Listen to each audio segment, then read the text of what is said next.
स्वाति घर की बड़ी बहू है। अभी उसकी शादी को दिन ही कितने हुए हैं, पर उसने पूरा घर संभाल रखा है। सुबह उठकर नहा के पूजा करने के बाद वह अपनी सासू माँ से पूछती है, माँ नाश्ता बना रही हूँ, आपके लिए भी बना रही हूँ, आपके लिए भी बना दूँ? नहीं, अभी मुझे पूजा करनी है, समय लग जाएगा, नाश्ते की आदत भी नहीं। बहू स्वाति अपना काम समेट दिन के खाने की तैयारी में लग गई।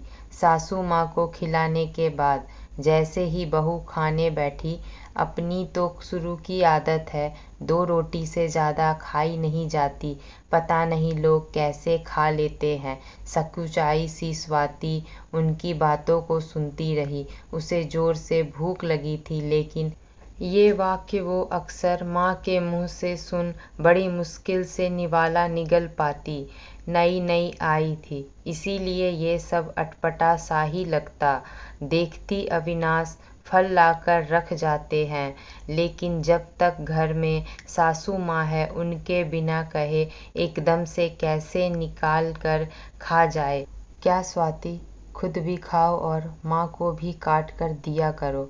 अच्छा बुरा क्या होता है, घर है तुम्हारा, 4 दिन के लिए आई मेहमान नहीं हो। जब किचन तुम्हारी है तो निकाल कर खाने में कैसी झिझक। आज स्वाति दिन में कुछ फल निकाल कर माँ के सामने बैठ गई। माँ लीजिए। नहीं भाई, हमें तो सेब कभी नहीं खाया, इन्हें काट कर दे देती थी। अपने को तो पचता नहीं है, मुंह में डालो तो सारा दिन बर्बाद, बहुत गैस करता है। हर फल के साथ माँ के किस्से जुड़े थे। बस 2 रोटी, सुबह 2 शाम, और कभी खफा हो जाए तो वो भी नहीं। स्वाति बड़ी चिंतित रहती। समय बीतने लगा था, अभी 2 बच्चे भी थे। स्थिति पहले से अलग थी। अब वो कुछ कुछ सास को समझ गई थी, बनाना भी सीख गई थी, खाना भी। अपने तो कुछ खाती नहीं जान गई थी उनका रटा रटाया वाक्य। स्वाति पीहर जाकर कहती, पापा बस 2 रोटी सुबह, 2 रोटी शाम खाती है, और कभी वो भी नहीं। 2 दिन से नाराज है, कुछ नहीं खाया। पापा हंस पड़े। ऐसा होता है कहीं? बेटा, खाना कभी कम या कभी ज़्यादा नहीं होता। उनकी डाइट इतनी ही बन गई है, बढ़ती उम्र में खाने की वो ताकत नहीं रहती। आप एक डाइट पर आकर स्थिर हो जाते हैं, पेट की मांग भी वही हो जाती है। ऐसा कैसे हो सकता है कि कोई भूखा रहे और शरीर पर असर ना दिखे? अपना फर्ज निभाओ, उसमें कमी मत करो, बाकी भूख लगेगी तब वो खा लेगी। अनेकों पश्चातापों में उलझी स्वाति वक्त के साथ मजबूत होती जा रही थी। यही नहीं, अपने शांत स्वभाव से धीरे धीरे उन्हीं के साथ समायोजन कर जीवन के दिन खुशी से बिताने लगी। खुशी खुशी मेहनत कर सब जिम्मेदारियां उठाकर भी कभी सासू माँ की लाडली बहू नहीं बन पाई। देवर की शादी हो गई और कुछ समय साथ रह स्वाति अलग हो गई। देवरानी संयुक्त परिवार से थी, जानती थी माँ के साथ कठिनाइयाँ बहुत आएंगी, क्योंकि वो रौब पूरा रखती, लेकिन हाथ हिलाने भी नहीं चाहती थी। देवरानी अनुभवी थी। शादी के बाद कुछ दिन सब रहे तो स्वाति को दिलासा देती, दीदी ये सब नाटक है, वो खाना नहीं खाती तो आप क्यों दुखी होती हैं? मैंने देखा है, आप सब सोने चले जाते हैं तो पीछे से कुछ ना कुछ निकाल कर खा लेती है। स्वाति ये सुन तसल्ली कर लेती कि कम से कम खाती तो है।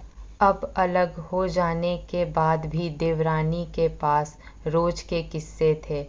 आपने सिर चढ़ा रखा था दीदी, ये बना दो वो बना दो, अब मैं जो खिलाती हूँ वही चुपचाप खाती है।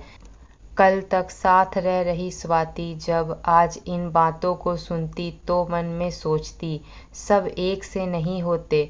माँ, अब आपको अंतर पता चलेगा मेरी अच्छाइयों की, कि आपने भी कद्र नहीं की। लेकिन आज न जाने क्यों उसे माँ पर तरस भी आ रहा था। फिर भी रोशनी, बढ़ती उम्र है, खाने पीने का ध्यान रखने से स्वस्थ रहेगी तो आगे चलकर हमें ही कष्ट नहीं होगा। रहने दो दीदी, ऐसी कोई बात नहीं है, अच्छे से खाती पीती तो है, बूढ़ा बच्चा एक समान। कल की ही बात है, बिट्टू से नाराज हो गई, तूने मुझे टॉफी नहीं दी। अब बताओ, बच्चा हर चीज खाएगा तो उनको भी वैसी ही चाहिए। स्वाति को देवरानी की बातें बहुत बुरी लगती, लेकिन जानती थी कुछ सहयोग न करने के बाद भी फिजूल के वाक्य और रोज की रोका टोकी किसी को अच्छी नहीं लगती। अब उनका रोज का था। माँ के नित नए किस्से सुनती। दीदी, कोई दो रोटी नहीं खाती, आप तो पता नहीं घर रहते भी दिमाग कहाँ रखती थी। अलमारी में खाने का पता नहीं क्या क्या सामान भरा हुआ है। अपनी सेहत का पूरा ध्यान रखती है। बहुत दिन बाद सासू माँ स्वाति के पास आई। अरे माँ, आप तो कमज़ोर लग रही हो, तबीयत तो ठीक है ना? आदत आज भी वही है? आज भी सुई वहीं की वहीं अटकी थी।